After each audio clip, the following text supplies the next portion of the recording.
ہمارے قائد ہمارے قائد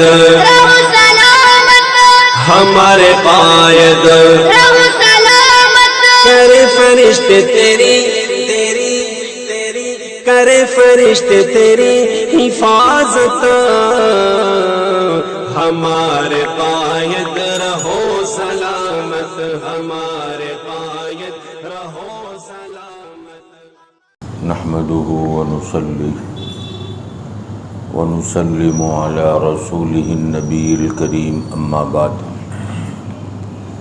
أعوذ بالله من الشيطان الرجيم بسم الله الرحمن الرحيم إن الله يأمركم أن تؤدوا الأمانات إلى أهلها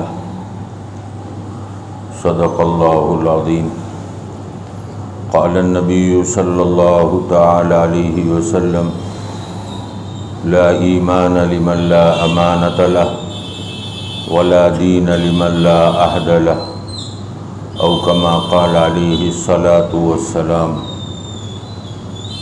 معزز علماء کرام اور محترم عزیز دوست اور بزرگوں، دنیا کے اندر بھی یہ قاعدہ ہے کہ جو امانت جس کے سپرد کی جائے وہ امانت ہو بہو مالک کو واپس لوٹانی ہے۔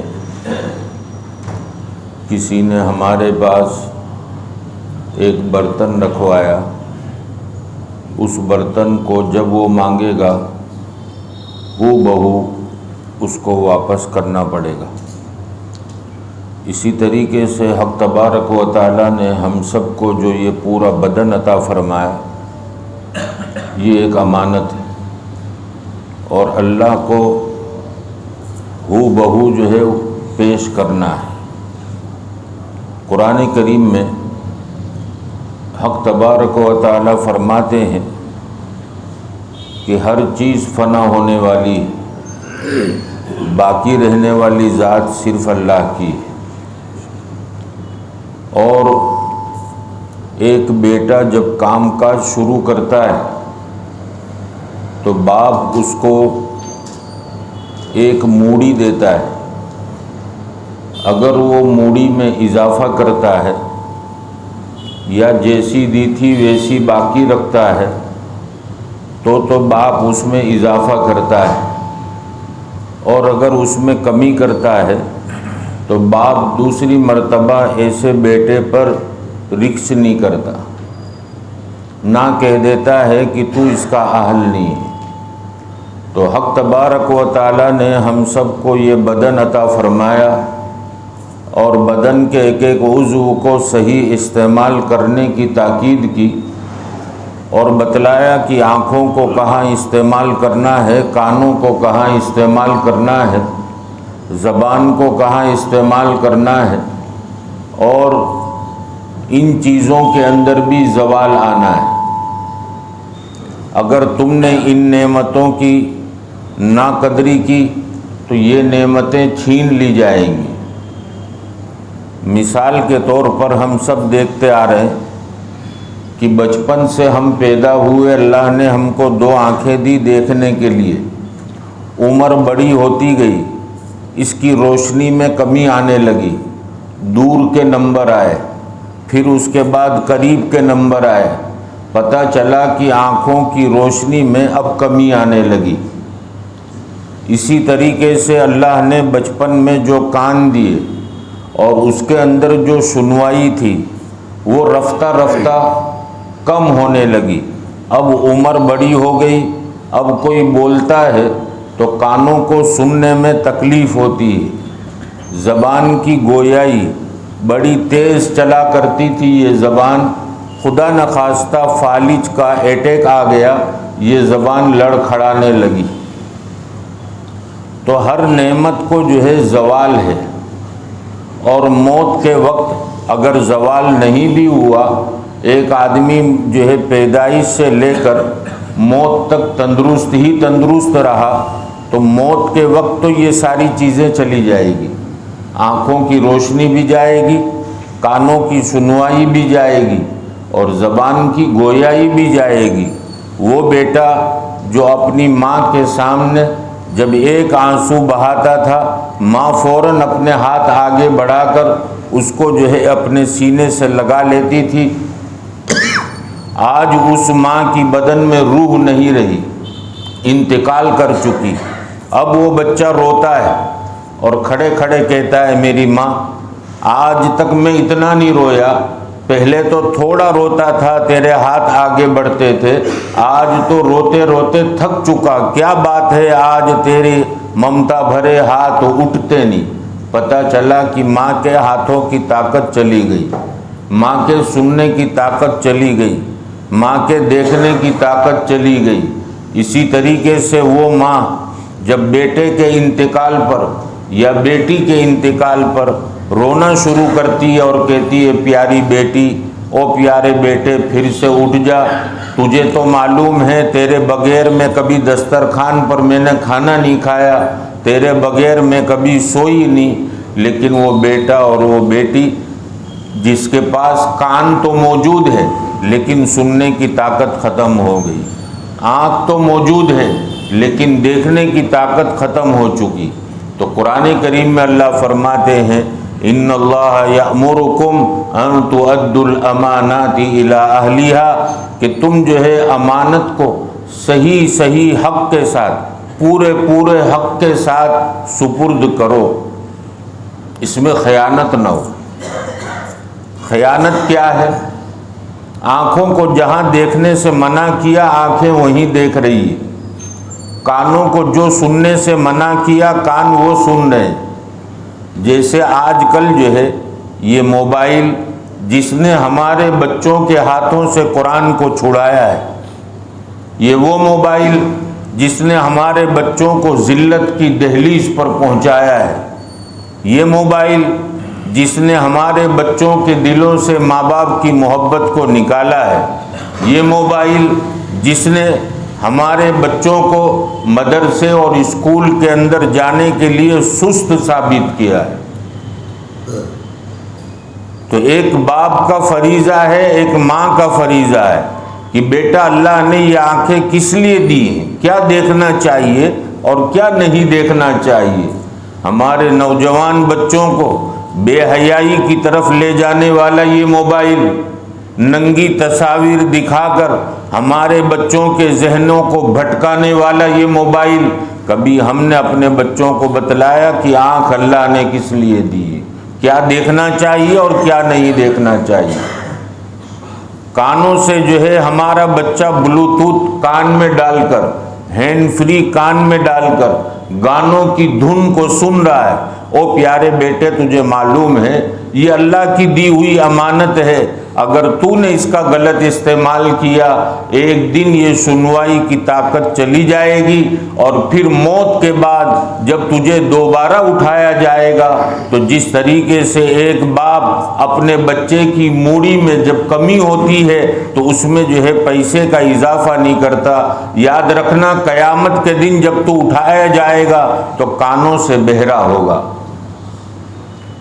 قیامت کے دن جب تو اٹھایا جائے گا زبان سے گونگا ہوگا، قیامت کے دن جب تو اٹھایا جائے گا آنکھوں سے اندھا ہوگا، اللہ نعمتوں کو چھین لیں گے، پھر دوبارہ نہیں عطا فرمائیں گے۔ یہ آخرت کے اندر قیامت کے دن یہ کہے گا کہ اللہ دنیا میں تو میری آنکھیں تھی دیکھتا تھا، آج کیا ہو گیا؟ یوم نحشرہ یوم القیامت اعمی وقد کنت بصیرا، اندھا اٹھایا جائے گا، کچھ بھی نظر نہیں آئے گا۔ دوسری آیت میں فرمایا لہم قلوب لا یفقہون بہا ولہم اعین لا یبصرون بہا ولہم آذان لا یسمعون بہا، کان ہے، آنکھیں ہیں، سب ہے، لیکن کوئی بھی عضو کام نہیں کرے گا۔ او پیارے بیٹے تجھے معلوم بھی ہے کہ تو اپنے ہاتھوں کا استعمال کہاں کر رہا ہے، ظلم کر رہا ہے کسی پر، یاد رکھنا ہاتھ جب تو مرے گا تو مرنے کے بعد جیسے مرتے ہی ہاتھوں کی طاقت ختم ہوگی، قیامت کے دن بھی تیرے ہاتھ بیکار ہوں گے۔ ان پیروں سے چل کر تو نے خدا کی نافرمانی کی، تو یاد رکھنا یہ پیر موت کے وقت جیسے طاقت ختم کر دی جائے گی، دوبارہ اٹھایا جائے گا تو یہ پاؤں بھی بے طاقت ہوں گے، تو چلنے کی طاقت نہیں رکھے گا۔ تجھے جو لباس بتلایا گیا اس لباس کو تو نے اختیار نہیں کیا اور غیروں کی نقالی کرتا رہا، غیروں والا لباس پہنتا رہا، تجھے معلوم بھی ہے موت کے وقت یہ تیرا لباس جو اتارا جائے گا تو قیامت کے دن تجھے کون سا لباس پہنایا جائے۔ فقہا نے لکھا ہے کہ گنہگار کو جہنم والا لباس پہنایا جائے گا۔ یہ لباس کیسا ہوگا؟ تو کہا جس طریقے سے دنیا کے اندر بسنے والا ایک ایک جاندار مر جائے اور اس مرنے کی وجہ سے جو بدبو پھیلے، اس سے زیادہ خطرناک بدبو وہ جہنم کے لباس میں ہوگی۔ کون سا لباس تو نے پہن رکھا ہے؟ نبی کے خلاف؟ تو یہ دنیا کی زندگی اسی لیے عطا کی کہ بدن کے جو اعضاء اللہ نے دیے ہیں اس کا صحیح استعمال کر کر اللہ کی نعمت صحیح طریقے سے اللہ کے سامنے ہم پیش کریں۔ جب آنکھوں کا استعمال صحیح کیا، مرنے کے بعد اللہ دوبارہ آنکھیں عطا فرمائیں گے اور اس میں روشنی میں اتنا اضافہ ہوگا کہ یہ آنکھیں خدا کی زیارت کرے گی۔ کان صحیح استعمال کیے، نہ کسی کی غیبت سنی، نہ کسی کے بارے میں چغلی سنی، نہ گانا سنا، نہ میوزک سنا، جتنے ممنوعات ہیں اس سے بچایا، تو پھر اللہ یہ کانوں میں قیامت کے دن سنوائی میں اتنا اضافہ کرے گا کہ رب کریم کہیں گے السلام علیکم، وہ کان سنیں گے، اتنا جو ہے اضافہ ہوگا۔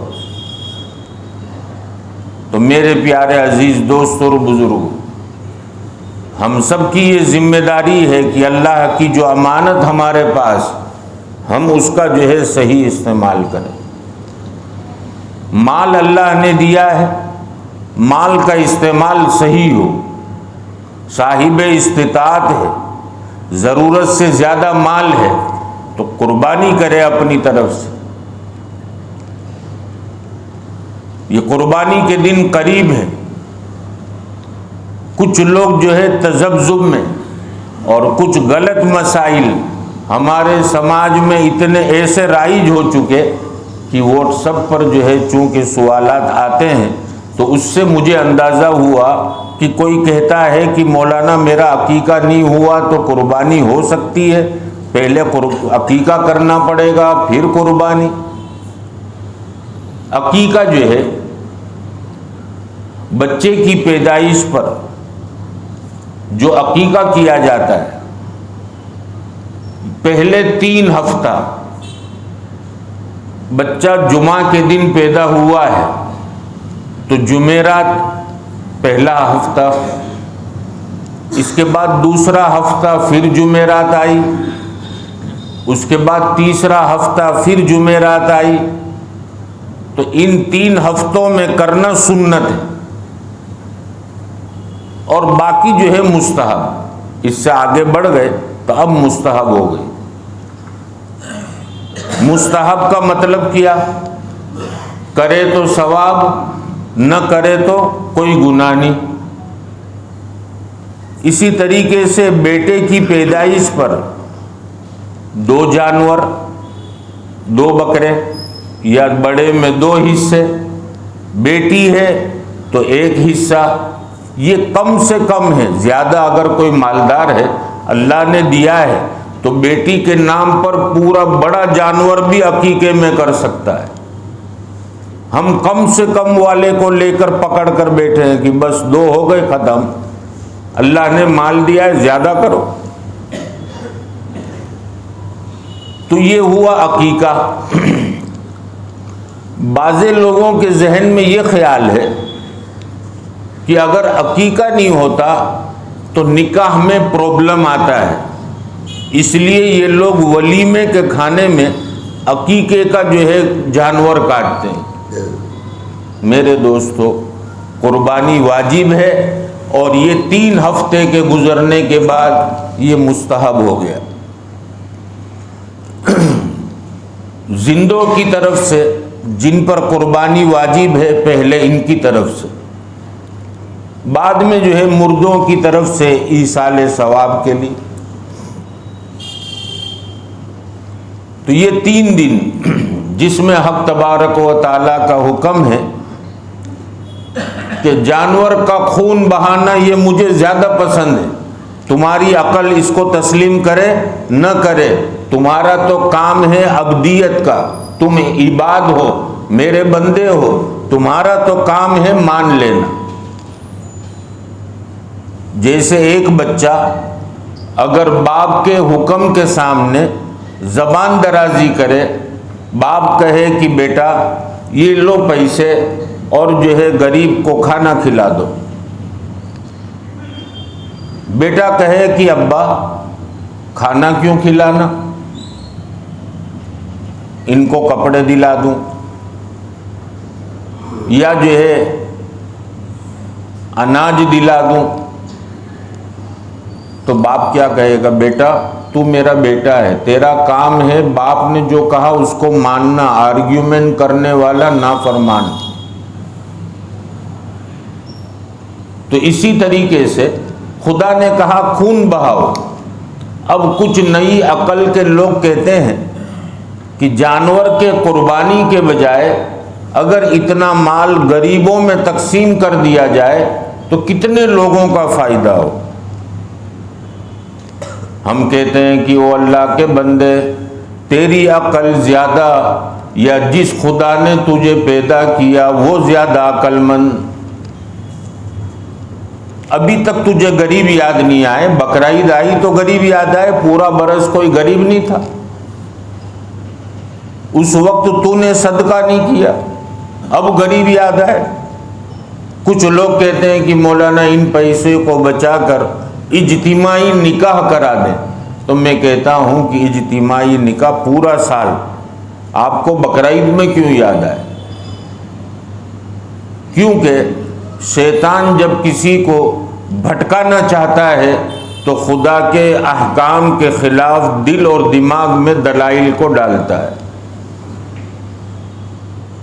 ان خیالات کے آنے پر مومن کہہ دے کہ میرا تو کام ہے، میں بدعا ہوں، میرا تو کام ہے بغیر چون و چرا کے مان لینا، خدا جانتا ہے کہ اس میں کیا حکمت ہے۔ لَن يَنَالَ اللَّهَ لُحُومُهَا وَلَا دِمَاؤُهَا وَلَكِن يَنَالُهُ التَّقْوَى مِنكُمْ۔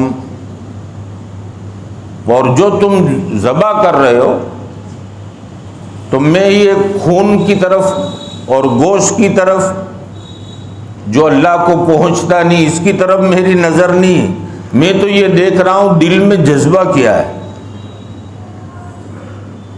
دل اندر سے روتے روتے کہتا ہے رب العالمین تو نے جو ہے مال دیا تھا، حق تو یہ تھا اس سے زیادہ خرچ کرتا، اے اللہ اپنی نظر کے اعتبار سے اچھا جانور لایا ہوں، تو بھی اس کو جو ہے قبول فرما لے، تو بھی اس کو پسند فرما لے۔ اے اللہ ایسا نہ ہو کہ میرا یہ جانور ذبح ہو جائے، یہاں تو میں اچھا سمجھوں لیکن تیرے نزدیک مقبول نہ ہو۔